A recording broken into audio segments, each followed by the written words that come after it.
As soon as it comes to career, it's very important to take a right call. Students in class 11th and 12th now are facing a tremendous turmoil on the question whether they should opt for a dummy school or they should go for a regular school.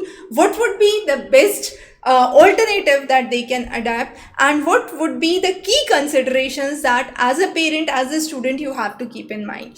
So recently CBSE has done a massive crackdown in which numerous dummy schools across India were disaffiliated. There were surprise inspections being carried across various locations. Few schools in Kota, Jaipur, Ahmedabad, Surat, Vadodara have been disaffiliated. Now these are just few to cite, but yes, CBSE has said for 2025-26, if there are dummy enrollments, those students won't be allowed to appear for the board examination. Now, with all these news in and around, what is really important at this point is to take a right and a wise decision. Now, let's first understand why to opt for a dummy school or why to opt for a regular school. But that no more remains a question when the thing is that there is a big question, you can't go for a dummy school. But still, we'll understand the basic idea in the mind of the parents and the students at this point is to understand, to get or to crack the NEET or JEE examination, and these examinations are highly competitive, JEE being considered as one of the toughest exams globally. Now with this, what is really important? How can students get ample time to prepare? So dummy schools usually allow students to remain stress-free from the school environment, giving them a very focused and a centered atmosphere for their examination preparation, right? Even there were students who have not enrolled for coaching institutes but have still joined dummy institutes, dummy schools, for the idea that they can get ample time for self-study preparation.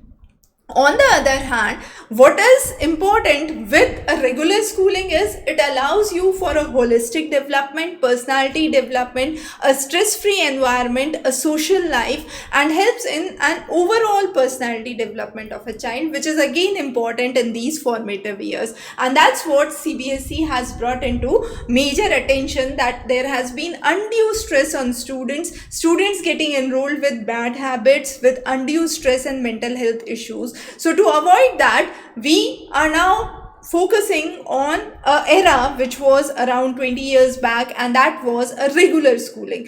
So at this point, what are the options that parents or a student who is looking for JEE or NEET can explore? So let's talk about the options. So the very first option is NIOS. You can opt for a National Institute for Open Schooling, and that would allow you to actually work in a dummy fashion, because through NIOS you can actually get enrolled, go for practicals and examinations, and the remaining thing you can study with your coaching institutes and appear for your examinations at NIOS center. But the second important thing is the CBSE syllabus, NCERT, is the syllabus which is commonly prescribed for NEET and JEE, and therefore NIOS, there can be variations that you would have to fetch there.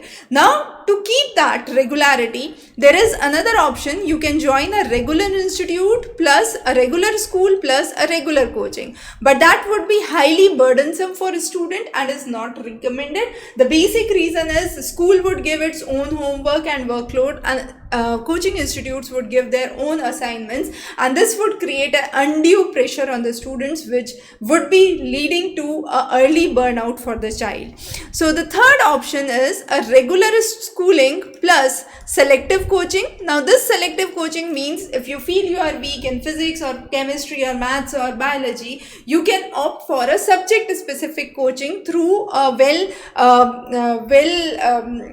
established tutor in that respective field, rather than joining a holistic coaching institute which would provide you coaching for all the subjects. You can actually pick a instructor from a selective subject in which you are facing trouble and get one-on-one hands-on, or coaching where you can go for only subject specific requirement. So that's another option. The fourth option that you can explore is a regular schooling plus Online coaching. Now this online coaching would definitely save time, but again you need to ensure that the faculty is well renowned and is well qualified. The best option we would say is a regular schooling plus self-study modules, which are basically with the help of online modules. Now here what you can do is you can go for the recorded lectures. Now these recorded lectures are a series of lectures recorded by the NET qualified faculty in the respective disciplines, so the best of their kind.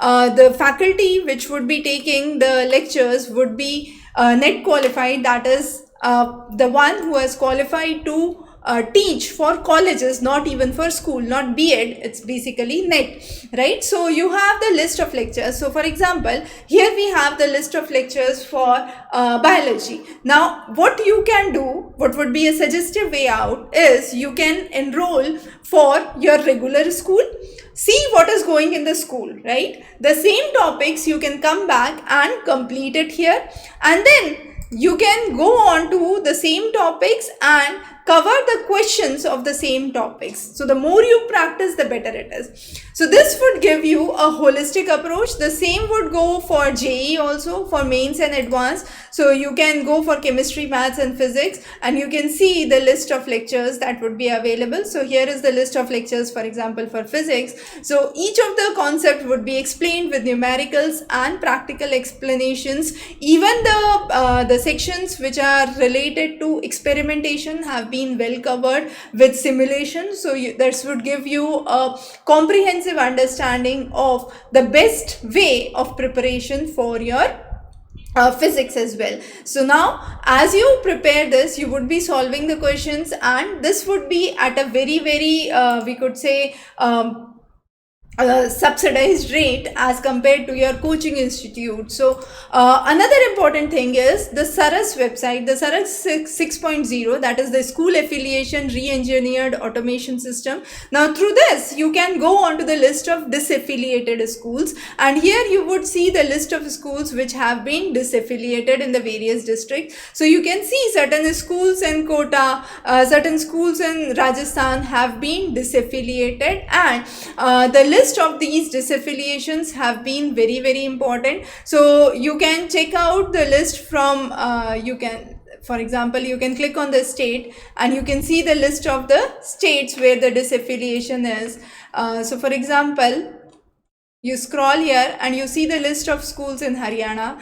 Similarly, if you scroll here, you would see the list of schools in Gujarat, in the various districts. So you have the list of schools which have been disaffiliated. Now this from Delhi, from various other parts, and this would give you a comprehensive understanding why going for a regular schooling is really important. Now what should be some of the major considerations in the mind of parents and the students before they decide which school is best for them? First is the regulations, of course. So the CBSE regulations have to be kept in mind. If you are so much rigid that you want to go for coaching institute, then NIOS would be the best preference in that case.